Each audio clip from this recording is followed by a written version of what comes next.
The autumn sun hung low over the Colorado mountains, casting long shadows across the dusty trail that led to Ash Hollow. Clara Mitchell pulled her worn shawl tighter around her shoulders as she made her way through the sagebrush, a woven basket hanging from her arm. At 23, she moved with the quiet grace of someone who had learned early that drawing attention meant inviting trouble.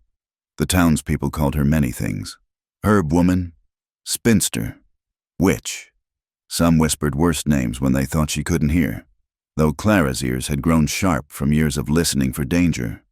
She lived alone in a cabin half a mile outside town, close enough to trade her remedies for flour and salt, far enough to avoid the judgment that clung to an unmarried woman who refused to bow to their expectations. Her parents had died of fever when she was 15, leaving her with nothing but their small homestead and her mother's knowledge of healing plants. An old Arapaho woman who'd wandered through years ago had taught her more, showing her which roots eased pain and which bark stopped bleeding. The knowledge kept her alive, though it also marked her as different, dangerous even, in the eyes of proper Christian folk. Clara knelt beside a cluster of willow trees, carefully stripping bark for fever tea. The recent rains had brought out late-blooming herbs, and she needed to gather what she could before the first frost. Winter came hard in these mountains, and those who scorned her in summer often knocked on her door when their children burned with fever in January. The sound of wagon wheels and rough voices made her freeze. Through the trees, she glimpsed a military supply wagon lurching along the rutted road, flanked by 4 cavalry soldiers. Nothing unusual. Fort Carson lay 20 miles north, and patrols passed through regularly. But something in their grim expressions and the way they kept glancing behind made her shrink deeper into the brush. The wagon bed was covered with a stained canvas tarp, but as it hit a deep rut, one corner flapped up. Clara's breath caught. Bodies, at least a dozen, thrown together like cordwood, bronze limbs tangled in death. Comanche, by the look of their hair and what remained of their clothing. The aftermath of another skirmish, though she'd heard no gunfire in the past days. She waited until the wagon disappeared around the bend before emerging. Her hands shook as she gathered her basket. Death was common enough out here: disease, accidents, violence between settlers and tribes. But something about the casual cruelty of those bodies heaped together made her stomach turn. They'd been men once, perhaps fathers and sons, brothers and husbands. Now they were nothing but problems to be disposed of. The sun was touching the mountain peaks when she reached the place where the wagon had stopped. Fresh wheel tracks led off the main road toward a grove of cottonwoods, despite every instinct screaming at her to continue home. Clara found herself following the tracks. She knew what she'd find. The army had several burial pits scattered through these hills, unmarked graves for Indian dead. The pit was freshly dug, perhaps 6 feet deep and twice as long. The bodies lay at the bottom in a grotesque pile, some still bleeding from bullet wounds. The soldiers hadn't even bothered to cover them yet. Clara turned away, bile rising in her throat. When she heard it, a sound so faint she thought she'd imagined it.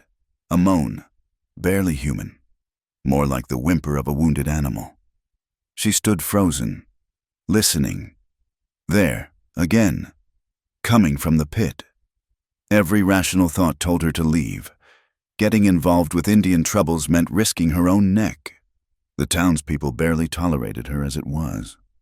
If anyone discovered her here, the sound came once more. Weaker now. Someone down there was alive. Clara dropped her basket and scrambled to the edge of the pit. In the fading light, she could make out individual forms. A young brave with half his face shot away. An older warrior clutching a cavalry saber still buried in his chest. And there, near the bottom, a hand moving weakly, fingers clawing at empty air. She didn't remember making the decision to climb down. One moment she stood at the edge, the next she was sliding into the pit, her boots slipping on loose earth. The smell hit her like a physical blow: blood, gunpowder, and the sweet, sick beginning of decay. She gagged but forced herself forward, stepping carefully between the bodies. The moving hand belonged to a man perhaps 30 years old, though it was hard to tell through the blood and dirt caking his features. He'd taken at least 2 bullets, one through his left shoulder, another grazing his ribs. His breathing came in short, painful gasps, and his eyes rolled wildly when she touched his arm. "Shh," Clara whispered, though she doubted he understood. "Be still." He was a big man, tall and broad-shouldered, built like someone accustomed to war. His hands bore the calluses of a horseman, and old scars crisscrossed his chest. A warrior, certainly, perhaps important, judging by the quality of his leggings and the bear-claw necklace around his throat. Clara looked up at the rim of the pit, calculating. The soldiers would return to finish filling the grave, probably at first light. She had perhaps 10 hours to get this man out and hidden. But how? He easily weighed twice what she did, and he was in no condition to help. The warrior's eyes focused on her face, and for a moment, the wildness left them. He whispered something in Comanche, a question, maybe, or a curse. Then his hand found hers, gripping with surprising strength for someone so near death. "Tsa," he breathed. "No." Then, in accented English, "Go, Danger." Clara almost laughed at the irony. Here was her enemy, warning her away even as his life drained into the earth. But she'd made her choice the moment she'd climbed into this pit. Her mother had taught her that healing was sacred, that suffering knew no color or creed. She couldn't save the others, but perhaps she could save this one. "I'm going to get you out," she told him, not caring if he understood. "But you have to help me. Can you stand it all?"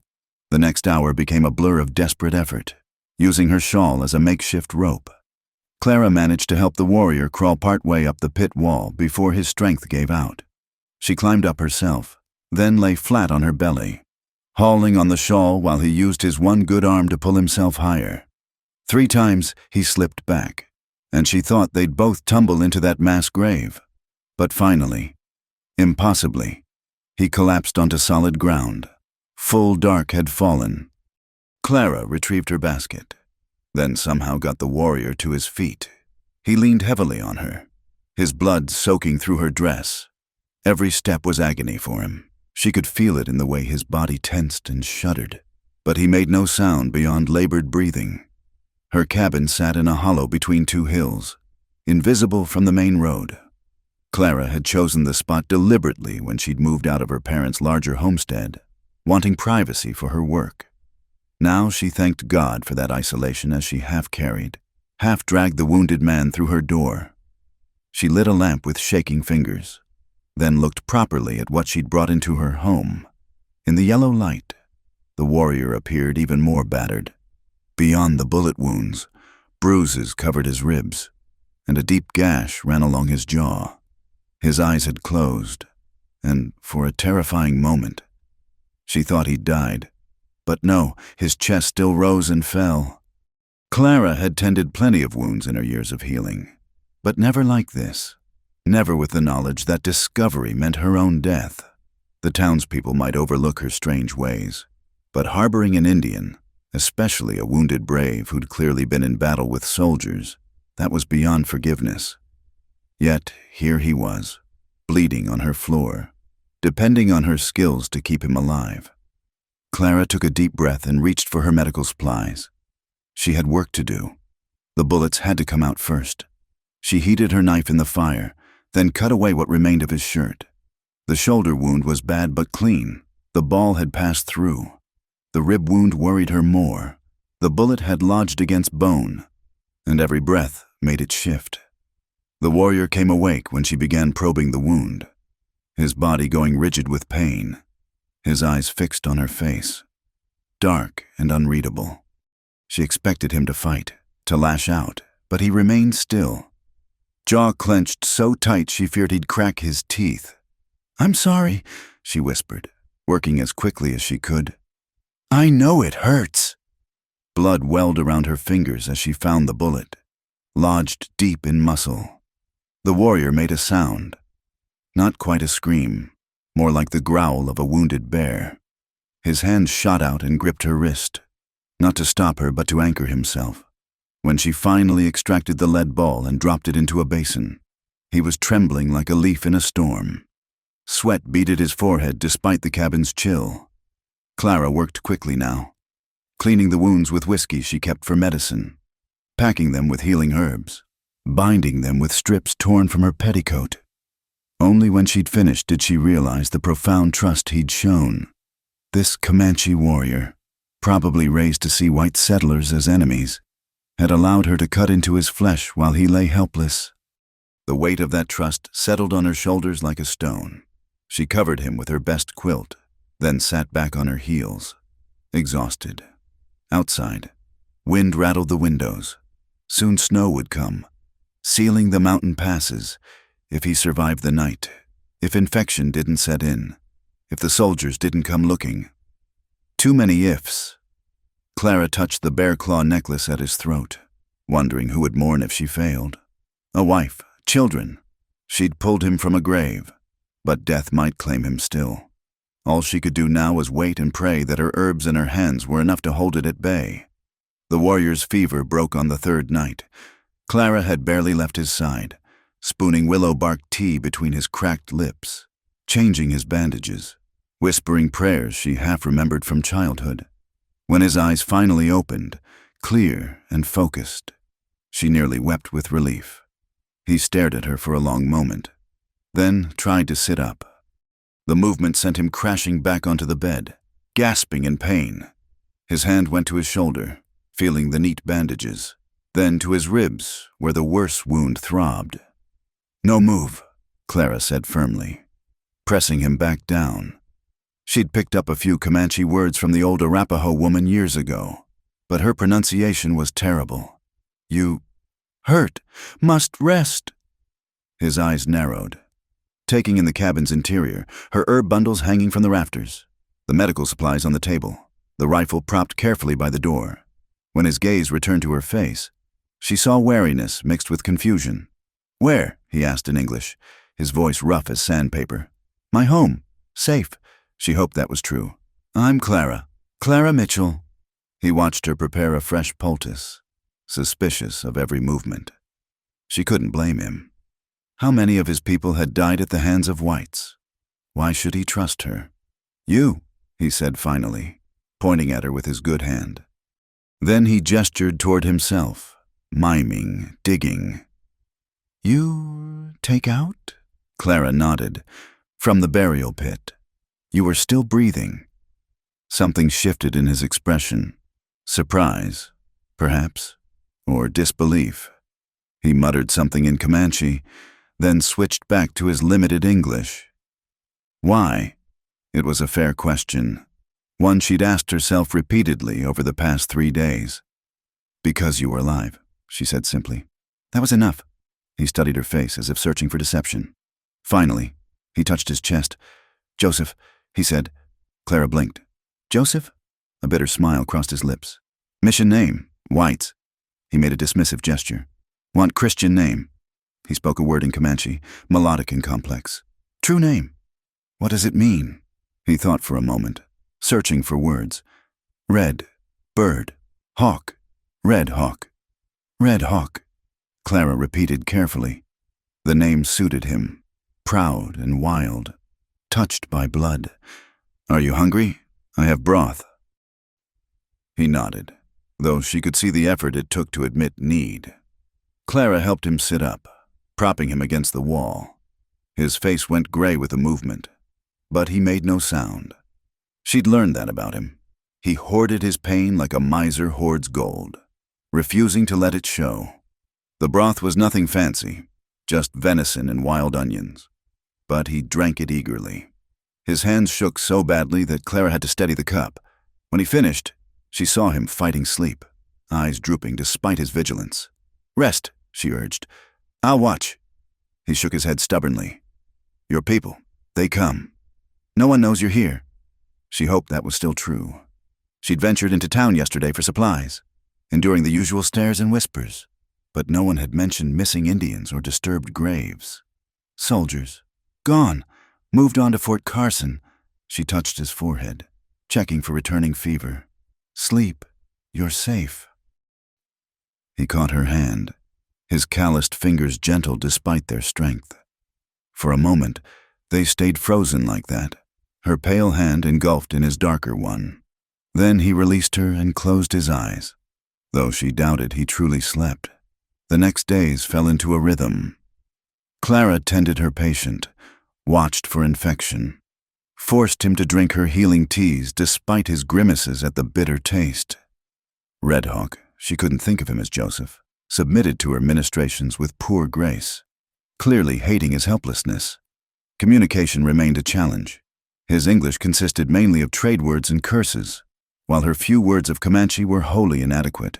They made do with gestures, drawings in the ash by the fireplace, and a growing vocabulary of shared understanding. She learned he'd been searching for his sister when the soldiers ambushed his band. Learned it through his drawings, stick figures of a girl with long braids, soldiers on horses, gunfire represented by harsh slashes across the paper. His face went stone hard when he drew the soldiers.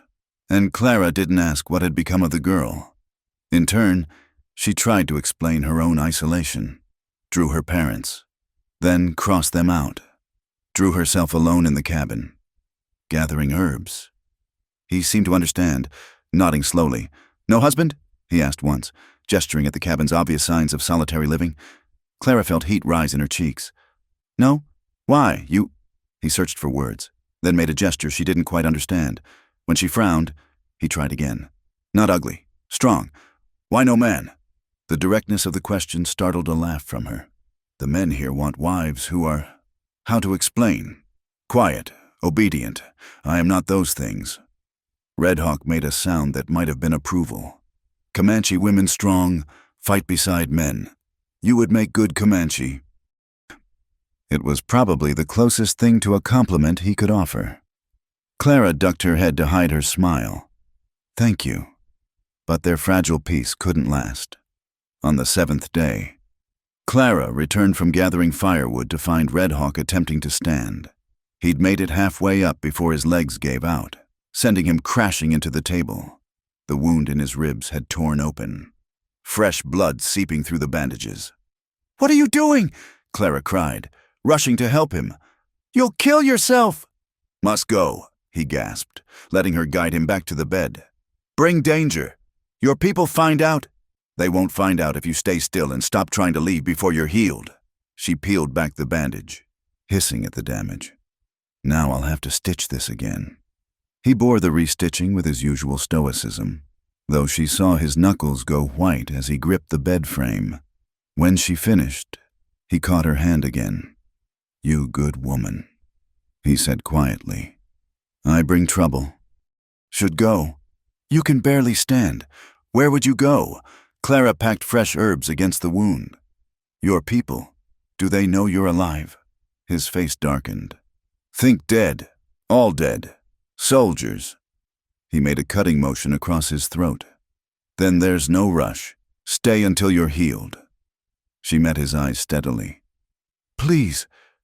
Something in her tone must have reached him. He nodded slowly, though she could see it cost him to accept continued helplessness. That night, the first snow began to fall. Clara watched the white flakes through her small window, thinking of the grave she'd pulled him from. By now, it would be covered, all evidence of that terrible night hidden beneath pristine white. But Red Hawk lived. She'd stolen him back from death, and that knowledge filled her with a fierce, unexpected joy. The next morning brought trouble. Clara was melting snow for water when she heard horses approaching. Her blood froze. She had just enough time to throw a blanket over Red Hawk and whisper, "Be silent," before someone pounded on her door. Thomas Garrett stood on her porch, flanked by 2 other men from town. The shopkeeper's son had been pestering her for months, unable to accept that she had no interest in becoming his wife. His pale eyes swept the cabin's interior, looking for signs of impropriety. "Morning, Clara," he said, though his tone held no warmth. "Folks are worried about you. You haven't been to town much lately." "I've been gathering winter herbs," Clara replied, blocking the doorway. "The snow came early. Alone, that's dangerous for a woman." His gaze lingered on her medical supplies spread on the table. "James Morton said he saw blood near your cabin last week. Said you claimed it was from a deer. It was. Clara kept her voice steady despite her racing heart. Behind her, she prayed Red Hawk would remain still and silent. Funny thing, Thomas continued. No one's seen you bring in any venison, and there's talk of missing Indians from that skirmish 2 weeks back. Armies looking for bodies that weren't accounted for. One of the other men, Carl Hensley, spat tobacco juice off the porch. Some say you've got too much sympathy for heathens. Miss Mitchell, that old squaw who taught you herb craft, well, it ain't natural. A white woman learning their ways. Is there a point to this visit? Clara asked coldly. Thomas stepped closer, close enough that she could smell his unwashed clothes. The point is, you're a woman alone, and that makes you vulnerable to influences. If you'd accept my protection, I don't need your protection. Clara started to close the door, but Thomas blocked it with his boot. Every woman needs a man's protection, he insisted, especially one who insists on living apart from decent society. If you won't see sense, maybe we need to check that you're not harboring. A crash from inside the cabin cut him off. Clara's heart stopped. She turned to see Red Hawk on the floor, the blanket tangled around him where he'd tried to reach for something. Her rifle. She realized with horror. Thomas and his companions shoved past her, hands going to their guns, but they stopped short at the sight before them. Red Hawk lay still, eyes closed, his chest barely moving. To all appearances, he was unconscious, dying even. What in the hell? Carl breathed. Clara's mind raced. He's my patient, she said, surprising herself with how calm she sounded. I found him 3 days ago, left for dead by the road. As you can see, he's no threat to anyone. That's a damn Comanche, Thomas snarled. You're harboring a savage who probably killed white settlers. I'm caring for a dying man, Clara corrected, as any Christian woman would do. Or would you have me throw him back in the snow to freeze? The men exchanged uncertain looks. The Comanche did look near death. Clara silently thanked Red Hawk for his quick thinking and playing unconscious. His bandages showed fresh blood, and his breathing seemed labored. He can't stay here, Thomas declared. It ain't proper, you alone with him.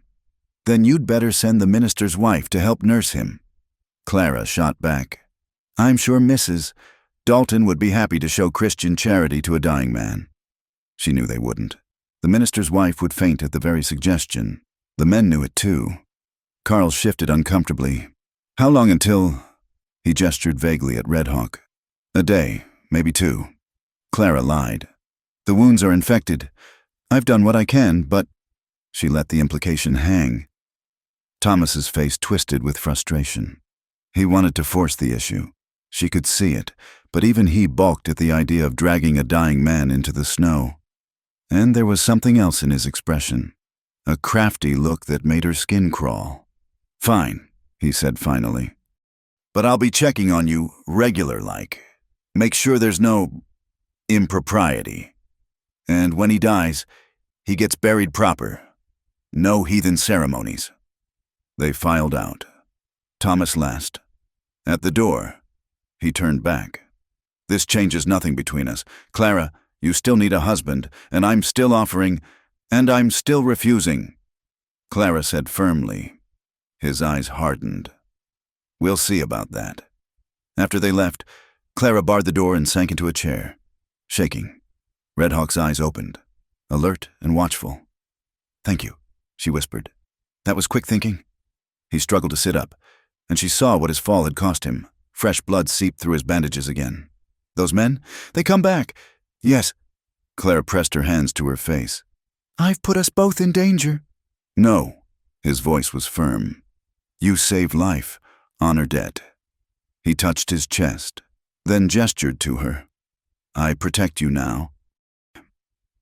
Clara almost laughed at the irony, a wounded Comanche warrior promising to protect her from her own people. But the look in his eyes was deadly serious. He might be weak as a kitten now, but she'd seen the warrior beneath the wounds. When he healed, he would be formidable indeed. We protect each other, she said quietly. Red Hawk nodded, and for the first time since she'd pulled him from that grave, He smiled. It transformed his face, easing the harsh lines of pain and suspicion. Clara found herself smiling back. Despite everything. Outside, the snow continued to fall, sealing them together in their strange alliance against the world. The spring thaw came slowly to the mountains, revealing the world inch by muddy inch. Red Hawk had grown strong enough to walk without aid, though Clara still caught him wincing when he thought she wasn't looking. 3 months had passed since Thomas Garrett's visit. 3 months of careful deception and growing closeness. "You need to bathe," Clara announced one morning, wrinkling her nose. "You smell like a bear's den." Red Hawk raised an eyebrow. "Bears smell good, natural." "Not in my cabin, they don't." She gathered clean cloth and her soap. "The stream's running clear now. Warm enough if we go during midday." He stood slowly, testing his shoulders' range of motion. The muscles had knitted well, though she knew they still pained him. "You come. Someone needs to check your wounds." She kept her tone brisk, professional, though her cheeks warmed. "And watch for visitors." The stream ran a quarter-mile from the cabin. Hidden by a thick stand of aspens, snow still clung to the north-facing slopes. But here in the sunny hollow, spring flowers pushed through the mud. Clara spread a blanket on a flat rock and turned her back while Red Hawk undressed. She heard him wade into the water, his sharp intake of breath at the cold, then silence, broken only by splashing. After a few minutes, he called out, "You can look, water covers." Clara turned to find him waist-deep in the crystal stream, his broad back to her. Old scars crisscrossed his shoulders, knife wounds, bullet grazes, the marks of a hard life. But it was the newer scars, the ones she'd made with her needle and thread, that drew her attention. They'd healed well, pink against his bronze skin. "Let me see," she said, wading in at the stream's edge. He turned, and her breath caught, not at his wounds, those were healing beautifully, but at the way the sunlight played across the water droplets on his skin, the way his wet hair fell loose past his shoulders, the way he looked at her with those dark, unreadable eyes. "Well?" he asked, a hint of amusement in his voice. "Do I pass your inspection?" Clara realized she'd been staring. "The wounds look good," she said quickly. "No sign of infection, thanks to you." He moved closer, until only a few feet of water separated them. "Clara." Whatever he'd meant to say was lost as horses thundered through the trees. Clara's blood turned to ice. Red Hawk reacted instantly, pulling her behind him as 3 riders burst into the clearing. Thomas Garrett led them, his face twisted with triumph. "I knew it! Living in sin with a savage!" "We're not," Clara began, but Thomas cut her off. "Save your lies, woman. Carl saw you heading this way together, bathing together like animals." He drew his pistol. "Step away from her." "Indian." Red Hawk didn't move. Clara could feel the tension in his body, coiled like a spring. He was calculating odds. She realized, 3 armed men against him, naked and unarmed, with her to protect. "Thomas, please," Clara said. "This isn't what you think." "Isn't it?" Thomas's eyes raked over her wet dress where she'd waded in. "You chose a murdering redskin over me, over your own kind. I chose nothing. I'm caring for a patient. For 4 months?" Carl Hensley laughed uglily.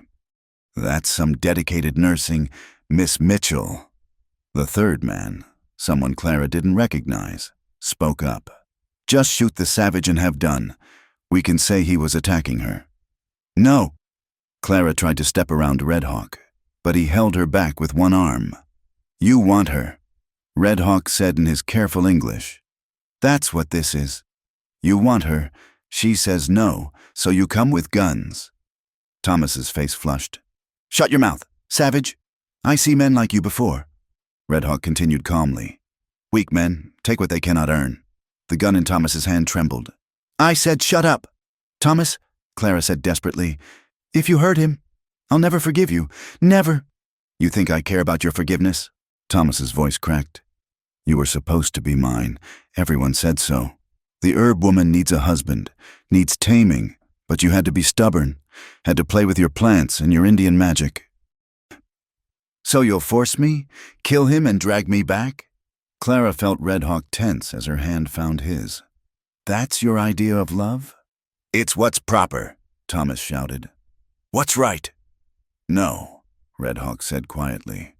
What's right is a man earning a woman's heart, not taking it. The clearing fell silent except for the stream's babble. Clara held her breath, feeling the moment balanced on a knife's edge. Then Red Hawk spoke again, his voice carrying an odd formality. Where I come from, a man who wants a woman must prove worthy, must show strength, courage, wisdom. He looked directly at Thomas. You show none of these, only fear and anger. I'm not afraid of you. Thomas snarled. No?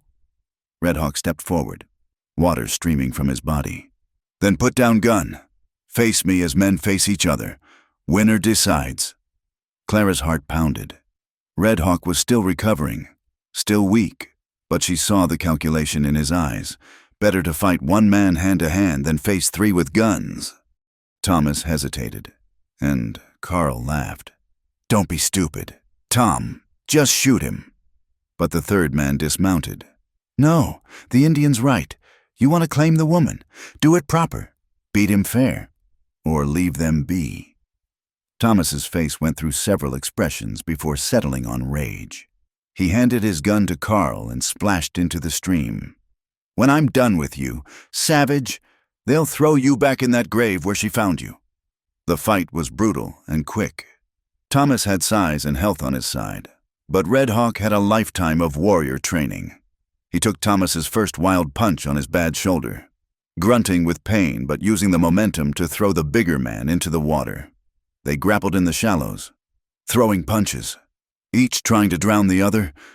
Clara watched in horror as they rolled and fought, red blood mixing with clear water. Thomas landed a solid blow to Red Hawk's ribs, right where the bullet wound had been. Red Hawk doubled over, and Thomas pressed his advantage, trying to force his head underwater. But Red Hawk had been playing weak as Thomas leaned in, confident of victory. Red Hawk surged up, driving his forehead into Thomas's nose with a wet crunch. Thomas reeled back, blood streaming, and Red Hawk followed, relentless now. A knee to the stomach, an elbow to the jaw, and Thomas went down. Splashing and gasping, Red Hawk stood over him, chest heaving.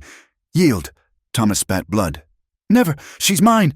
Red Hawk pushed him under again, holding him until his struggles grew frantic. When he let him up, Thomas came out coughing and retching. Yield! Red Hawk repeated. This time, Thomas nodded, unable to speak. Red Hawk stepped back, swaying slightly. Fresh blood ran from his reopened wounds. Take him and go, Red Hawk told the other men. Don't come back. Carl looked ready to argue, but the third man shook his head. He won fair. We go. He helped Thomas to his feet. This ain't over. Thomas wheezed, but his companions dragged him away. As soon as they were gone, Red Hawk's legs gave out. Clara caught him as he fell, guiding him to the shallows. You fool, she said, tears streaming. You beautiful fool. You could have died. Worth it, he murmured, leaning heavily against her. You safe. Safe, Clara laughed wildly. They'll be back, with more men, with the sheriff. No. Red Hawk touched her face with a wet hand. He lost, has no honor now. Other men saw. They will talk. Clara helped him to the bank, wrapping the blanket around him. His wounds had indeed reopened, blood seeping through. But he was smiling, actually smiling, as she fussed over him. What? She demanded. You called me beautiful fool. Heat flooded her cheeks. I was upset. I didn't mean... He caught her hand. Clara, I need to say... Don't! She pulled away. Don't say anything. Let's get you back to the cabin. But he held on. No, listen. When I am healed, I must go. Find my people, my sister.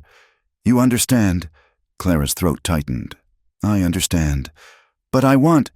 He struggled with words, then pulled her close, pressing his forehead to hers in what she'd learned was a gesture of deep affection among his people. I want you to know. You gave me life, gave me hope, gave me... Stop. Clara whispered. Please stop. Why? Because if you say it, I'll say it too. And then how can you leave? They stayed like that for a long moment, skin to skin, sharing breath. Then Red Hawk pulled back, his eyes sad but determined. I must go, but maybe I come back. Maybe. Clara agreed, though they both knew the odds. A Comanche warrior and a white herb woman, the world would never let them be. They made their way back to the cabin slowly, Red Hawk leaning on her for support. As Clara tended his wounds again, she tried not to think about how familiar his body had become to her hands, how she knew each scar, each muscle, each vulnerable place. Tried not to think about Thomas's words, living in sin. It wasn't sin. What she felt, it was something deeper, cleaner, truer than anything the townspeople with their proper marriages had. But that didn't make it possible. That night, as Red Hawk slept, Clara sat by the fire and planned. Thomas would be back. Pride or no pride, the town wouldn't let this insult stand. She had perhaps a week, maybe two, before they came in force. She looked at Red Hawk's sleeping face, peaceful for once, and made her decision. She'd saved him from one grave. Now she had to save him from another, even if it meant losing him forever. Outside, a spring storm gathered, promising rain by morning. Clara closed her eyes and listened to the thunder, wondering if her heart would ever heal from what she had to do next. The week that followed the fight at the stream passed intense vigilance. Clara jumped at every sound, expecting Thomas and a mob to appear at her door. Red Hawk, despite his wounds, insisted on keeping watch at night, her father's old rifle across his knees. They spoke little, both aware of the sword hanging over their heads. Then came the night that changed everything. Clara had gone to town for supplies, enduring the hostile stares and whispered accusations.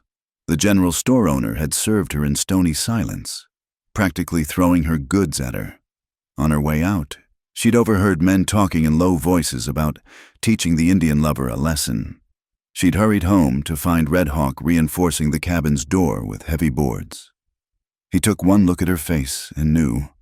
They come soon, he said. It wasn't a question. Tomorrow night, I think, maybe the next. Clara set down her packages with shaking hands. You should go. Tonight.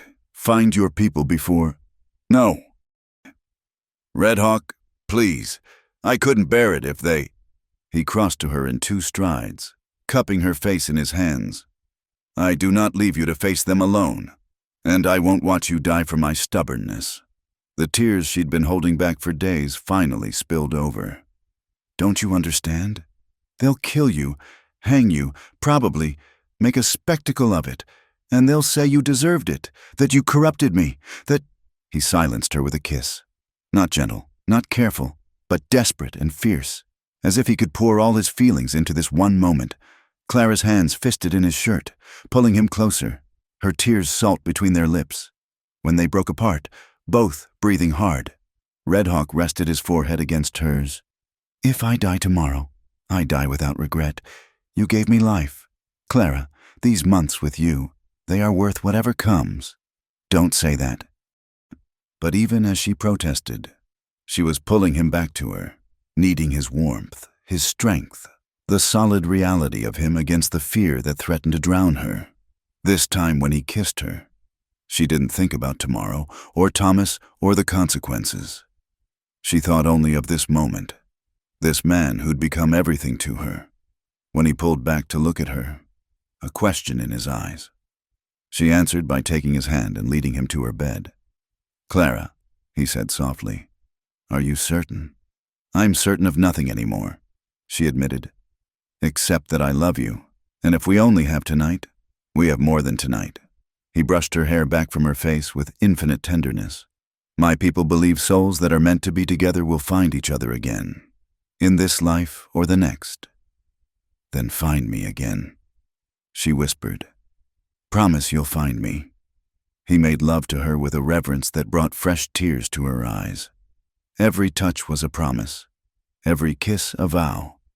He worshipped her body as if memorizing it, as if he could carry the memory across whatever divide might come.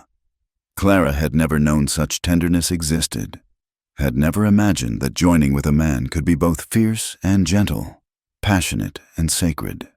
Afterward, they lay entwined, Clara tracing the scars on his chest while he played with her hair. The fire had burned low, casting dancing shadows on the walls. "Tell me about your sister," Clara said softly. "The one you were looking for." Red Hawk's hand stilled. "Her name is Sarah, mission name. She was 12 when the soldiers came to our winter camp. I was hunting, came back to find—" He trailed off, then continued. "Some killed, others taken. They said to civilize them, teach them white ways.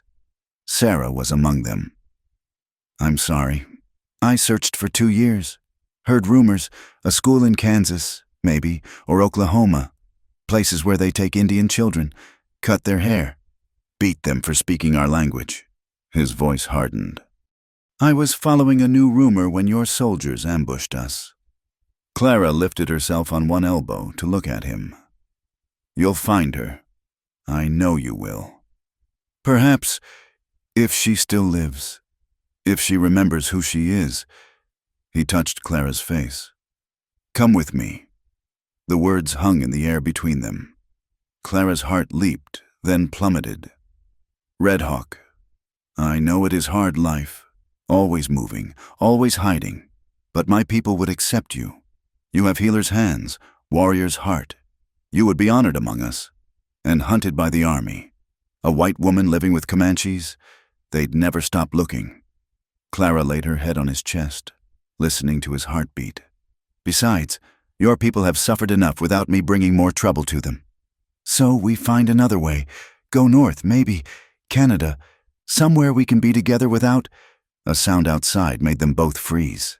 Horses, many horses, moving slowly, trying for stealth. Red Hawk was on his feet instantly, reaching for his clothes and the rifle. Clara scrambled up, pulling on her dress with trembling fingers. Through the window, she could see torches bobbing through the trees. At least a dozen men, maybe more. "The root cellar," Clara said urgently. "You can hide." "No hiding." Red Hawk checked the rifle's load. "I face them. They'll kill you." "Perhaps, but I die a warrior, not a coward." He pulled her close for one last fierce kiss. "Whatever happens, know that you own my heart, in this life and all the ones to come." Before Clara could respond, someone pounded on the door. "Clara Mitchell, open up in the name of the law." Clara recognized Sheriff Watson's voice. At least they were pretending to legality. She squeezed Red Hawk's hand, then went to the door. "What do you want, Sheriff?" "You know what we want. Send out the Indian. He's done nothing wrong. He attacked Thomas Garrett, near drowned him." "That's attempted murder in my book." The sheriff's voice held a note of apology. He'd always been fair to her before. "Just send him out. Clara, no need for you to get hurt." Clara looked back at Red Hawk. He nodded, setting down the rifle, but she saw him palm her skinning knife, hiding it in his sleeve. He wouldn't go easy. She unbarred the door. They flooded in like a tide. Sheriff Watson, Thomas with his face still bruised, Carl Hensley, and at least 10 others. Some she recognized. Others were strangers, drawn by the promise of excitement. "There he is," Thomas pointed triumphantly. "The savage who tried to murder me." Red Hawk stood proud and straight, every inch the warrior despite being surrounded. "I defended myself. Defended her. You know this. All I know is you're a Comanche who laid hands on a white man," the sheriff said. "That's enough for a hanging in these parts." "No!" Clara stepped between them and Red Hawk. "Sheriff, please. He was provoked. Thomas and his men threatened us." "Step aside, Clara." The sheriff's voice was gentle but firm. "This doesn't concern you anymore." "The hell it doesn't!" She faced the mob. "Desperate. He saved my life. When the fever came through last winter, who helped your families? Who sat up all night with your sick children? I did, and this is how you repay me?" Some of the men shifted uncomfortably. Clara had indeed nursed many of them through illness, but Thomas pushed forward. "She's bewitched, can't you see? Living with a savage, doing God knows what unnatural things." The slap of Clara's hand across his face echoed in the cabin. Thomas reeled back, shocked. "The only unnatural thing here is your obsession." Clara spat. "I rejected you, Thomas, not because of magic or bewitchment, but because you're a small, cruel man who thinks he can take what he wants." Thomas's face contorted with rage. He raised his fist, but Red Hawk moved faster. In one fluid motion, he was between them. The hidden knife pressed to Thomas's throat. "Touch her and die," Red Hawk said simply. The cabin erupted. Men reached for guns. Shouts filled the air. Clara heard the sheriff yelling for calm, but it was too late. Someone fired, she never knew who, and Red Hawk jerked, blood blooming across his shirt. "No!" Clara caught him as he fell, the knife clattering from nerveless fingers. "No, no, no!" Red Hawk's eyes found hers, already glazing. "Find me," he whispered. "Next life. Promise. I promise," she sobbed. "I promise, my love." He smiled, that rare, beautiful smile she'd worked so hard to earn. Then the light faded from his eyes, and he was gone. Clara knelt there, cradling his body, keening like a wounded animal. She was dimly aware of commotion around her, the sheriff arresting someone, Thomas being dragged away, men filing out in shame-faced silence. But none of it mattered. Red Hawk was dead, and she might as well be... "Clara!" The sheriff's hand on her shoulder. "Clara, we need to get out." Her voice was raw, broken. "All of you, get out. The body. He's not the body. His name was Red Hawk. He was a good man, an honorable man, and you murdered him." She looked up at the sheriff with eyes that burned. "Now get out before I kill someone." Something in her face must have convinced him. He herded the remaining men out, closing the door softly behind them. Clara was alone with her grief and the cooling body of the man she loved. She held him until dawn, singing the Comanche morning songs he taught her, washing his body with her tears. As the first light touched the mountains, she finally understood what she had to do. Red Hawk had been a warrior. He deserved a warrior's funeral. Clara dressed him in his best clothes, the ones he'd been wearing when she found him, now clean and mended. She wrapped him in her mother's quilt, the one that had covered them both last night. Then, using strength born of grief and determination, she carried him outside. The funeral platform took all day to build. Clara worked without stopping, without eating, her hands bloody from the rough wood. She built it in the old way, the Comanche way, high enough that his spirit could easily find its path to the sky. As the sun set, she laid him on the platform with his few possessions: the bear claw necklace, the knife he'd carved from antler, a lock of her hair wrapped in leather. She stood below, looking up at him one last time. "Find me," she whispered to the darkening sky. "In the next life, my love, find me and I'll be waiting."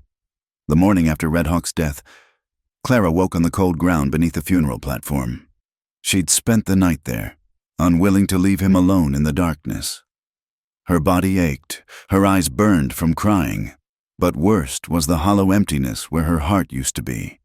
She forced herself to stand, to walk back to the cabin that now felt like a tomb. Everything reminded her of him: the chair where he'd sat learning English words, the cup he'd favored, the bed that still smelled of sage and leather and him. Clara moved through the space like a ghost, unable to eat, unable to think beyond the next breath. On the third day, Sheriff Watson came. Clara met him at the door with her father's rifle in her hands. "I'm not here to cause trouble," he said quickly, hands raised. "Just wanted to check on you, and to tell you, Thomas Garrett's been arrested for inciting a riot that led to a death. He'll stand trial." Clara laughed, a bitter sound. "Trial? You think that matters to me? Maybe not now, but someday—" The sheriff shifted uncomfortably. "Clara, you can't stay here. People are talking. Some want you run out of town. Others—" He didn't finish, but she could guess. "You need protection. I need nothing from any of you." She started to close the door, but he blocked it. "There's something else. A rider came through yesterday. Said there's a band of Comanche camped about 30 miles northwest, looking for someone. A warrior named Red Hawk." Clara's knees nearly buckled. His people. They'd come looking for him, and found only death. "He's gone," she whispered. "I know, but maybe you should tell them that. Give them—" he gestured vaguely, "whatever closure their kind need." After the sheriff left, Clara sat for a long time, staring at nothing. Red Hawk's people deserved to know what had happened. More than that, they were the only ones who might understand her grief, who had known him as more than just the savage. The decision, once made, brought the first spark of purpose she'd felt in days. She packed carefully. Medical supplies, food, her warmest clothes. Then she went to the platform and cut a lock of Red Hawk's hair, wrapping it in silk. She couldn't bring his body, but she could bring proof, and the story of how he died with honor. The ride took 2 days.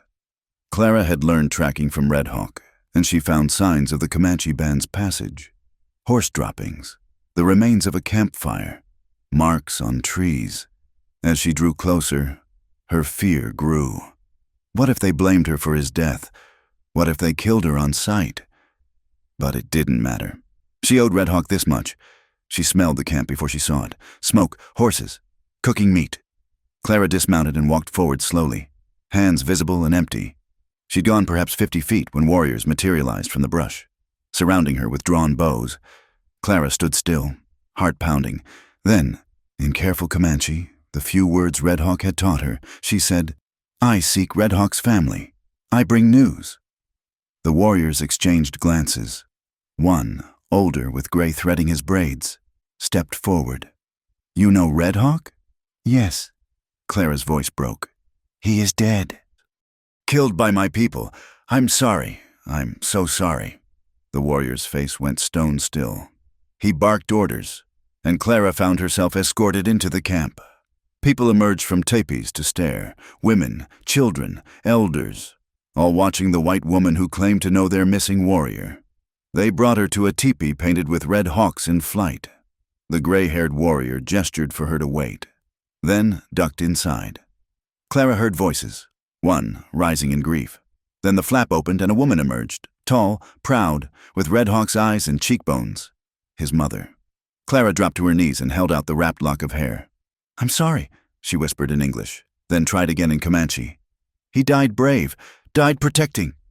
The woman took the hair with trembling hands. She studied Clara's face for a long moment, then spoke in accented English. "You are the one who saved him, from the burial pit." Clara nodded, tears streaming. I tried to keep him safe, but they came, and he wouldn't hide, wouldn't run, because he was protecting you." It wasn't a question. The woman knelt too, until they were eye to eye. "Tell me, all of it." So Clara told the story, speaking slowly, using gestures when words failed. She told of finding Red Hawk near death, of nursing him through the winter, of the growing love between them. She told of Thomas Garrett's harassment, the fight at the stream, the mob that came in the night. She told how Red Hawk had died defending her, how she'd built the platform in the Comanche way, how she'd sung the death songs he'd taught her. The woman listened without interrupting, though tears tracked down her weathered cheeks. When Clara finished, she asked, "Where is his body now?" "On the platform still. I couldn't—" Clara's voice broke. "I didn't know what else to do."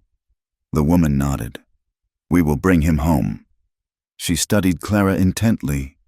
"You loved my son." "More than my life." "And he loved you. I see it in your grief." She rose, helping Clara to her feet. "You will stay. Eat with us. Rest. Tomorrow. You show us where he lies." Clara spent that night in Red Hawk's mother's teepee. The older woman, who said to call her Mary, her mission name, shared stories of her son as a boy, wild and brave and always getting into trouble. She showed Clara his first bow, a shirt she'd made him, treasures a mother keeps. They cried together, 2 women bound by loss. He spoke of finding his sister. Clara said, "Sarah?" Mary's face darkened. "Taken 3 years ago. He searched everywhere. It ate at him, losing her." She touched Clara's hand. "But in the end, he found you. Perhaps that was the Creator's plan." The next morning, a party of warriors followed Clara back to her cabin. She'd worried about how the town would react to Comanche so close, but the warriors were careful, staying hidden. When they reached the platform, Mary sang, a high, haunting keen that raised the hair on Clara's neck. They took Red Hawk's body with reverence, wrapping him in buffalo hide for the journey home. As they prepared to leave, Mary approached Clara. "Come with us," she said simply. Clara's breath caught. "What?" "You are alone here. Your people have cast you out for loving my son. Come with us. Learn our ways. Be our healer." Mary's eyes were kind but serious. "It will not be easy. Some will resent you, but I will claim you as daughter. And in time—" Clara looked at the cabin where she'd known such joy and sorrow, then at the town in the distance, where she was now marked forever as the Indian lover. Finally at Mary and the waiting warriors, offering her a new life, a new family. "I need to gather some things," she said. She packed what mattered: her medical supplies, her mother's Bible, the shirt Red Hawk had worn. Everything else she left. Let Thomas Garrett and his ilk divide her possessions. She was done with this life. As she mounted her horse to leave, Sheriff Watson appeared on the trail. His hand went to his gun, then dropped as he saw Clara among the Comanche. "Clara, what are you doing?" "Leaving," she said simply. "There's nothing for me here now. You can't just— they're savages." "No!" Clara's voice was steel. "They're people. Red Hawk taught me that. They're people who loved him, who mourn him, who've offered me a place among them, which is more than Ash Hollow ever did." The sheriff looked like he wanted to argue, but something in Clara's face stopped him. "You'll be hunted. A white woman with Indians. The army will come.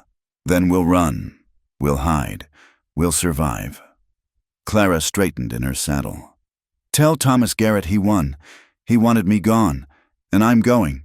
Tell him I hope it brings him joy." She turned her horse and didn't look back. The journey to the Comanche winter camp took 5 days. Clara rode beside Mary, learning more words, understanding more customs. At night, she tended the warriors' small wounds, saddle sores, old injuries that pained them. They watched her with suspicious eyes at first, but when her herbs eased their pain, they nodded approval. When they finally reached the camp, a collection of teepees in a sheltered valley, Clara's nerve almost failed. So many people, all staring at the white woman among them, but Mary's hand on her shoulder steadied her. "You are my daughter now," Mary said loudly. In Comanche and English both, Red Hawk loved her. She saved him, mourned him properly. She is one of us. Not everyone accepted this pronouncement. Clara caught glares, heard whispers, but others, especially the elders who valued healing knowledge, welcomed her. She was given a place in Mary's teepee, taught women's work, included carefully in daily life. That night, as the camp held Red Hawk's funeral ceremony, Clara stood with his family. The sacred fire burned high, and warriors told stories of his bravery. When it came time to burn his possessions, Clara stepped forward. "I have nothing of his to burn," she said in halting Comanche. "But I give this." She cut her long hair, her one vanity, and threw it on the fire. "So he will know me in the spirit world." A murmur ran through the crowd. Hair was sacred to the Comanche, and for her to sacrifice hers, Mary embraced her, weeping. "My daughter," she said, "my true daughter." As the fire burned and the ceremonies continued, Clara felt something shift inside her. The hollow place was still there, would always be there. But around it, tentatively, something new began to grow. Not healing, not yet, but perhaps, in time, a different kind of life. A life where loving Red Hawk wasn't a sin, but an honor. Where she could speak his name freely and remember without shame. She looked up at the stars, the same stars that had witnessed their love and made a silent promise. She would learn his people's ways. She would honor his memory. And someday, in whatever life came next, she would find him again. 2 years had passed since Clara joined the Comanche. Her skin had bronzed from the sun, her hands grown even more skilled at healing. and her Comanche was now fluent enough to joke with the children who called her Aunt White Medicine. But the ache for Red Hawk never left her heart. She was grinding herbs outside Mary's teepee when the scouts rode in, their horses lathered with sweat. Clara understood their rapid words. Soldiers approaching, many of them, following the band's trail. The camp erupted into organized chaos as families prepared to flee. "How far?" Chief Standing Bear asked the lead scout. "1 day, maybe less. They have Tonkawa scouts tracking us." Clara's blood chilled. The Tonkawa were enemies of the Comanche and often served as scouts for the army. They would know every trick, every hidden trail. Mary gripped Clara's arm. "You must hide your face, darken your hair with ash. If they see a white woman with us—" "I know." Clara had lived with this fear for 2 years.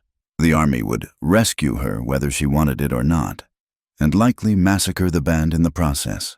They broke camp within an hour, but it wasn't fast enough. As they crested a ridge the next morning, Clara saw the dust cloud of pursuing cavalry. At least 50 men, maybe more. Standing Bear called a halt. "Warriors, prepare to fight. Women and children, ride hard for Crying Woman Canyon. We will hold them." "No," Clara said, spurring her horse forward. "Chief, wait. Let me try something." The old chief frowned at her. Despite her place in the tribe, she rarely spoke in council. "What can you do? White medicine." "I'm still white. They might listen to me. Let me tell them I'm here by choice, that you've done nothing wrong. They will not believe you," Standing Bear said flatly. "They will say we corrupted you. Maybe, but what if I told them I have information they want? About other bands, about raids?" She saw the offense in their faces and hurried on. "Lies, of course, but it might buy time for the others to escape." Mary grabbed her arm. "No, it's too dangerous. They could shoot you for a traitor." "Red Hawk died protecting me," Clara said quietly. "Let me protect his people." A long moment passed. Then Standing Bear nodded. "Take 2 horses with you. He speaks English. If they attack, he will get you away." Clara changed quickly into her one remaining white woman's dress, kept for trading posts. It hung loose on her now, and felt strange after 2 years in Comanche clothing. She unbraided her hair, letting it fall free, and scrubbed the sun darkness from her face as best she could. 2 horses, a warrior of 40 winters who'd learned English from traders, painted his face for war. "This is foolish," he told her, "but brave. Red Hawk would be proud."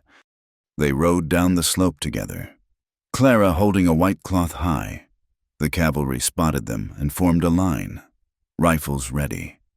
Clara's mouth went dry as she recognized the officer leading them, Colonel James Morrison, known for his brutal campaigns against the tribes. "That's far enough," Morrison shouted when they were 50 yards away. "State your business." "My name is Clara Mitchell," Clara called back. "I've been living with this band. I need to speak with you." A ripple of surprise went through the soldiers. Morrison rode forward, flanked by 2 lieutenants. His eyes took in her appearance, the sun-weathered face, the Comanche horse and saddle, 2 horses beside her. "Miss Mitchell, the herb woman from Ash Hollow? We heard you'd been taken captive 2 years ago." "I wasn't taken. I left by choice." Clara met his hard gaze steadily. "The Comanche took me in when my own people cast me out." Morrison's face darkened. "No white woman stays with savages by choice. You've been corrupted, influenced." "I've been free," Clara interrupted. "But that's not important now. Colonel, I have information you need, about planned raids, about where other bands are wintering, but only if you guarantee safe passage for this band." "You'd betray them?" Morrison looked suspicious. "I'd save them. There are children here, Colonel, mothers and grandmothers." "Let them go, and I'll tell you everything I know." Morrison studied her for a long moment. Behind her, Clara could hear the band moving away, gaining distance with every minute she stalled. "Very well," Morrison said finally. "Give us the information, and we'll let this group go. But you come with us. Clearly you need civilization's influence again." Clara's heart sank, but she'd expected this.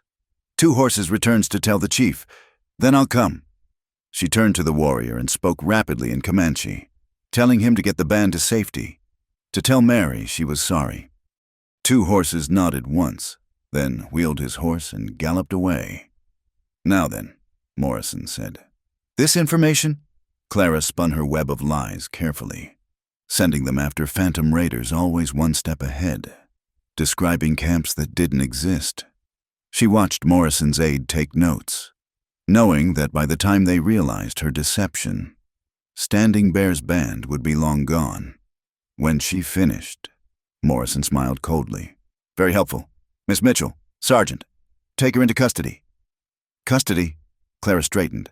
"I came to you freely. To report on hostiles, yes, but you've also admitted to living among them voluntarily. That requires investigation." He turned to his men. "Make camp. We'll pursue the savages at dawn." "But you promised." Clara struggled as a sergeant grabbed her arms. "You gave your word." "To a woman corrupted by savages? Hardly binding." Morrison's eyes were pitiless. "Besides, they can't have gone far. We'll catch them tomorrow." Despair washed over Clara. She'd failed. Her sacrifice had bought only hours, not the escape she'd hoped for. As the soldiers made camp, she was tied to a wagon wheel. Guards posted around her. They offered her food, but she refused, sick with fear for Mary and the others. Night fell slowly. Clara dozed fitfully, dreaming of Red Hawk. In her dream, he stood before her, whole and strong, shaking his head sadly. "Why did you trust them?" he asked. "They have no honor." She woke to shouting and gunfire. The camp was in chaos, horses screaming, men running, shots fired blindly into the darkness. Clara realized what was happening. The band's warriors had circled back for her. An arrow sprouted from her guard's shoulder, and he spun away, cursing. 2 horses materialized from the darkness, cutting her bonds with his knife. "Foolish white woman," he growled. "Did you think we would leave you?" Clara could have wept. "The chief, the women, safe, hidden. Now come!" He boosted her onto a spare horse as more warriors engaged the soldiers, keeping them busy. Clara saw Morrison shouting orders, trying to organize defense, but the Comanche had the advantage of surprise and darkness. They rode hard through the night, not stopping until dawn revealed they'd lost any pursuit.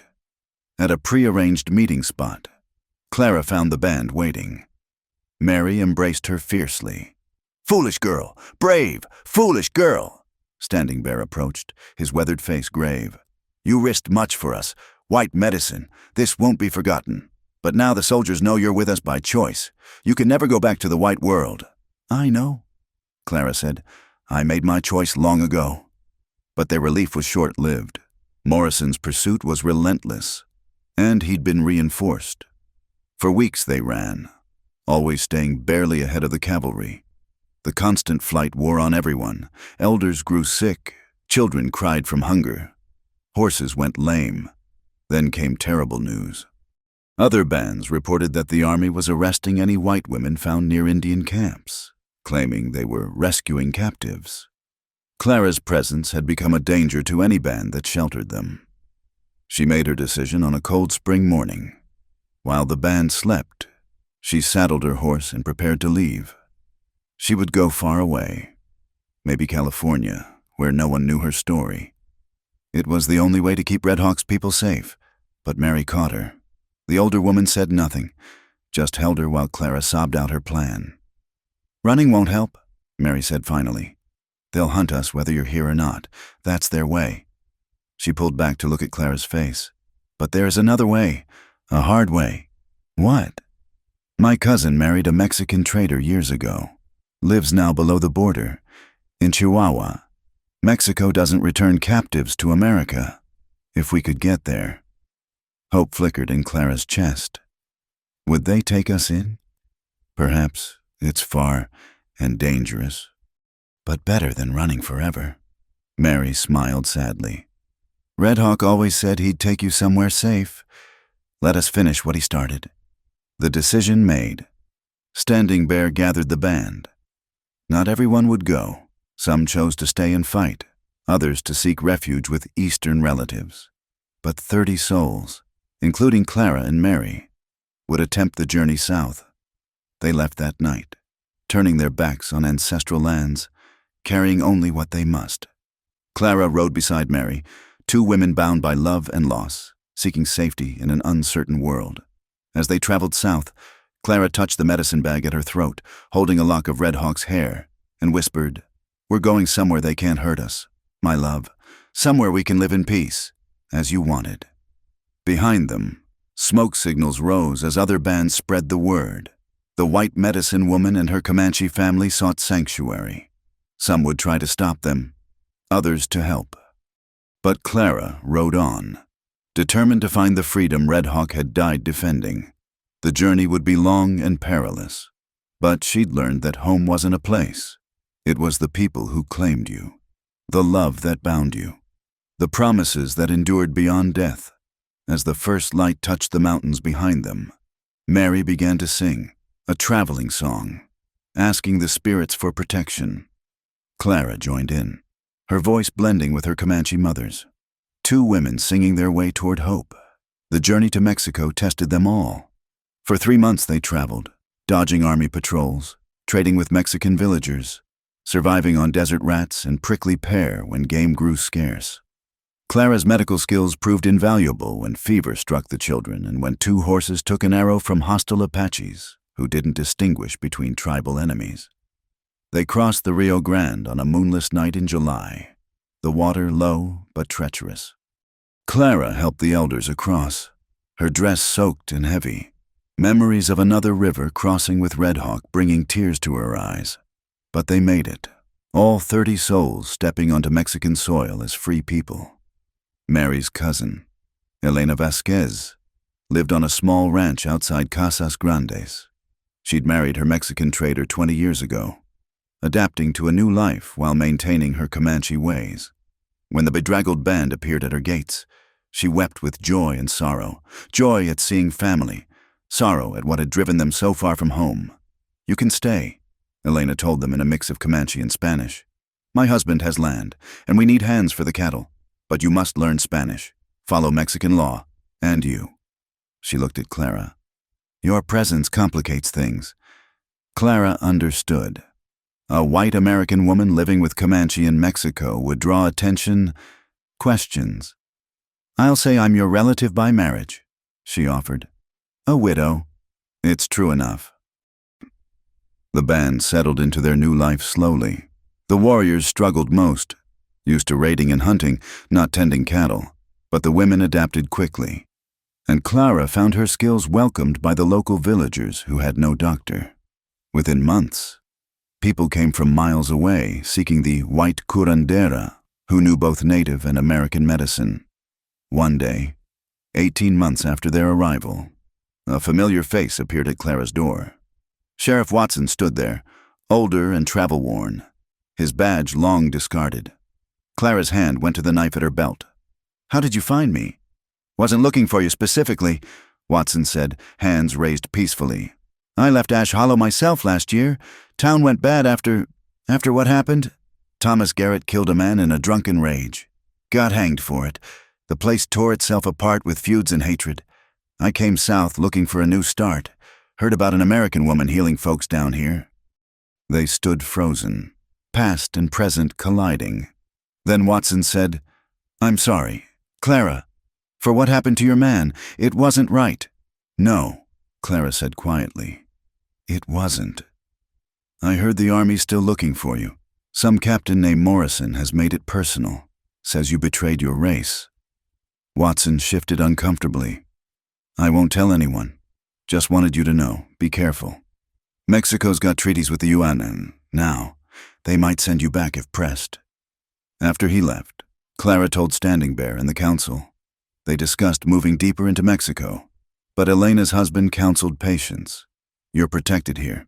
I have friends in the government, but perhaps," he looked at Clara thoughtfully, "perhaps it's time you became less visible."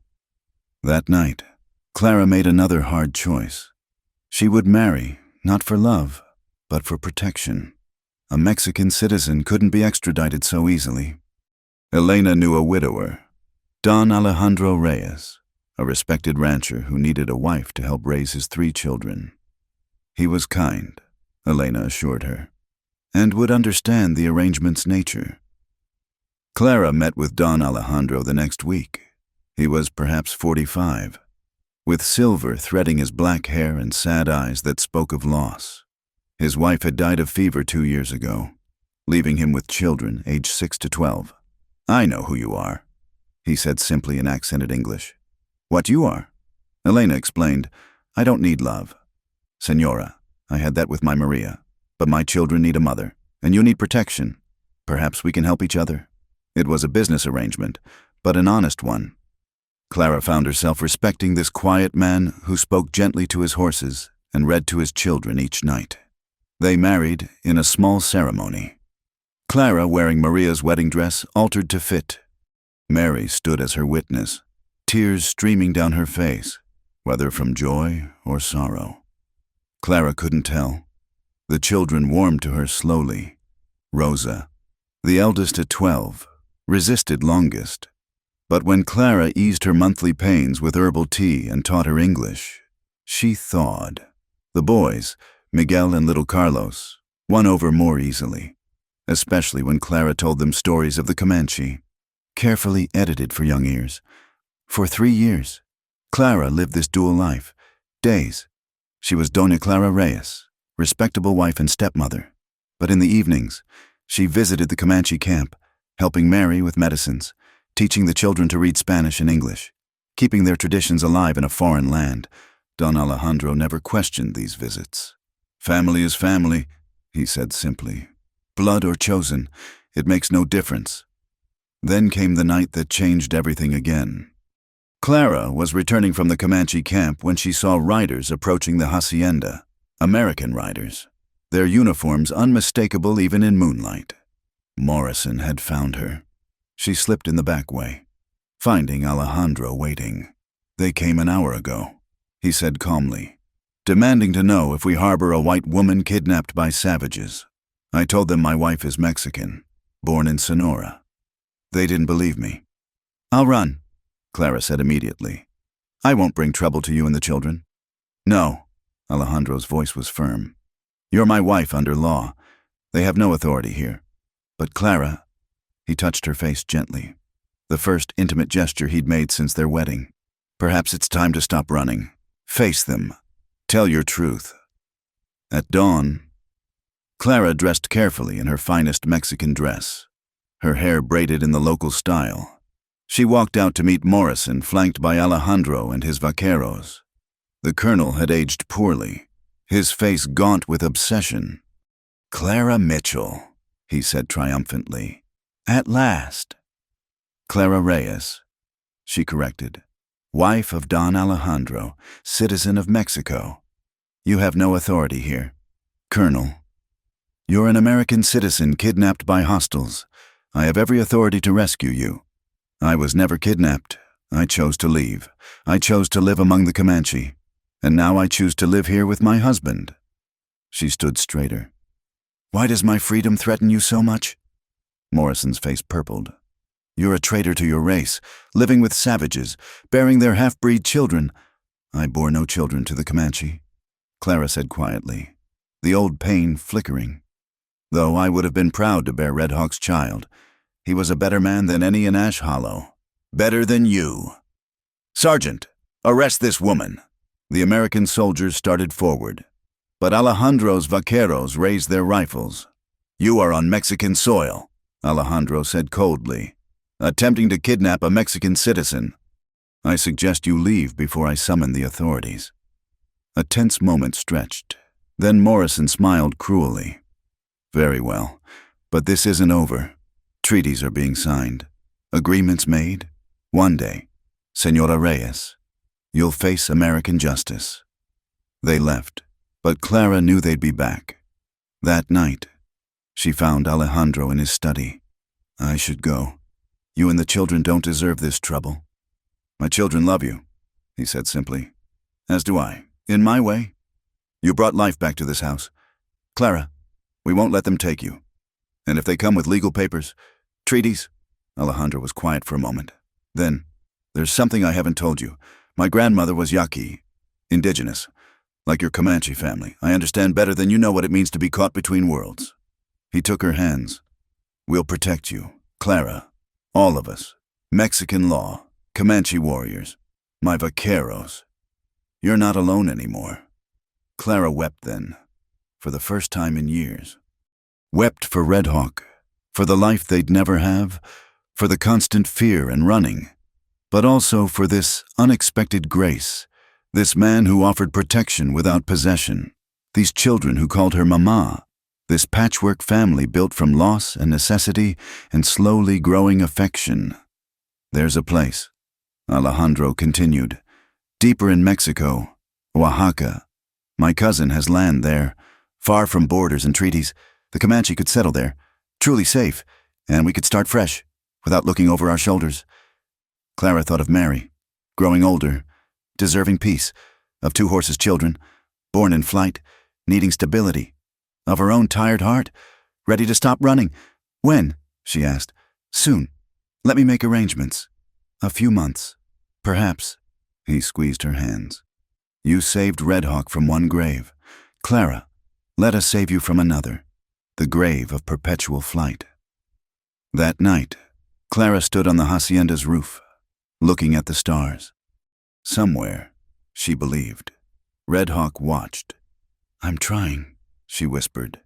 I'm trying to save our people, to find the peace you wanted for us. Wait for me a little longer, my love, when my work here is done, when they're all safe.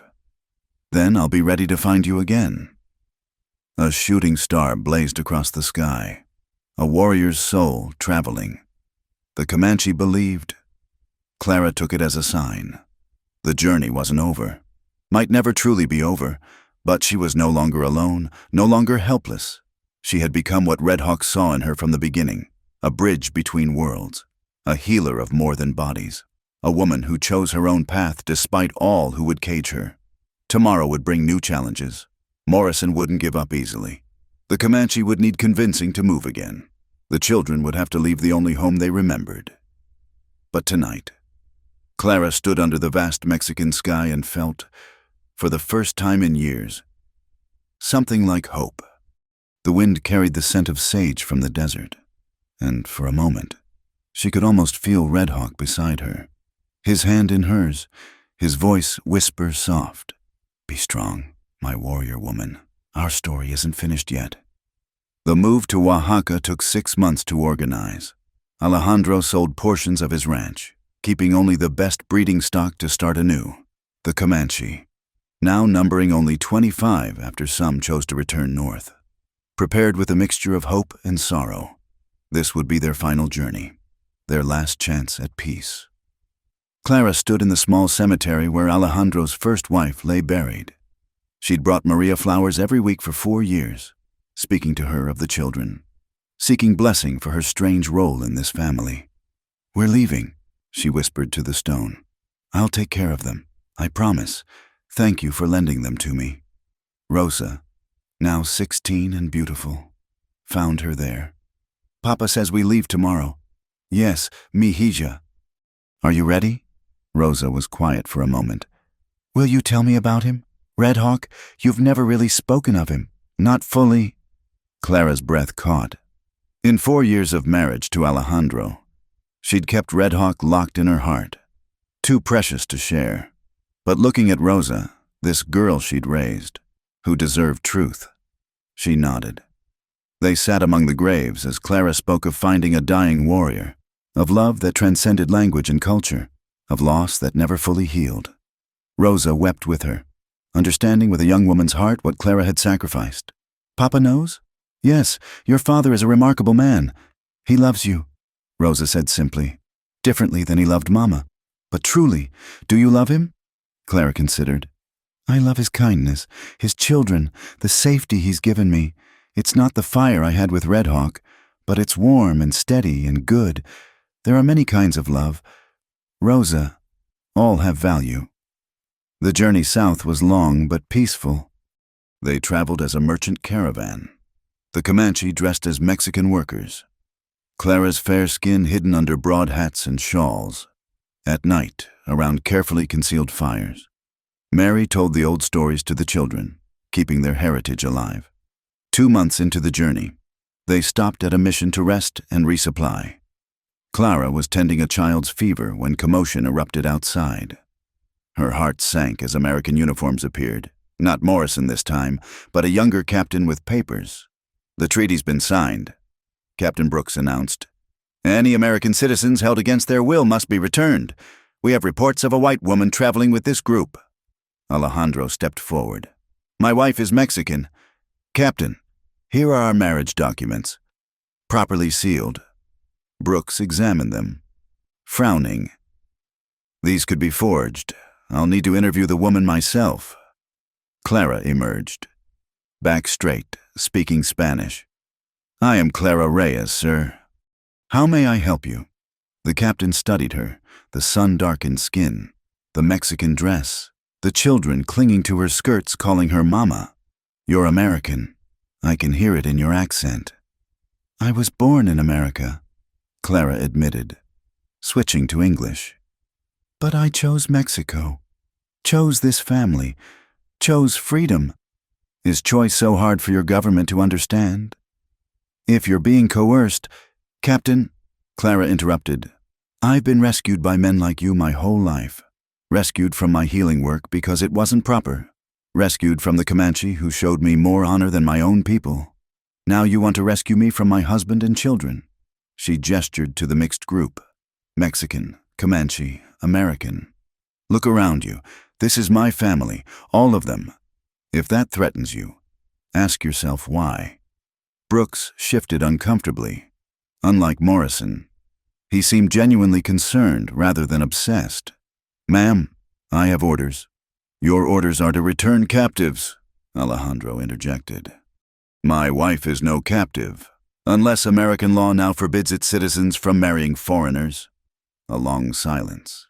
Then Brooks sighed. "I'll report that no captives were found. But ma'am, Colonel Morrison hasn't given up. He's been reassigned, but he has friends. Be careful."